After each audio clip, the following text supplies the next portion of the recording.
Mamalengke ako 9:30 eh. Kasama daw ang asawa ko. Nakalis kami ng bahay, 11:45 na. Wala na, sarado na yung palengke pagdating namin. Sarado na.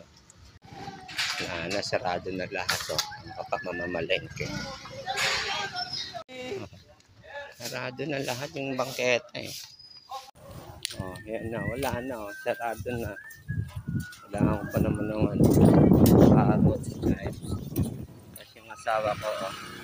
Ito, binibili niya halo-halo. Sarado na palengke. Wala akong nabiling carrots, guys, mga ingredients. Kaya hintay ko sa kanya. 9:30 ko, naging 11:45 talaga naman oh. Naging halo-halo. Ito na lang ang nabili ko sa palengke. Sa dami ng listahan ko. Yung kasama ko mamamalengke. Ayan o. Tingnan ko yung oras. Bakit may relos mo? Aish! Tingnan ko yung relos mo. Matatapon! Tingnan mo naman. 12:22. Grabe naman. Video na! Tigil naman na yan ha. Ay naku.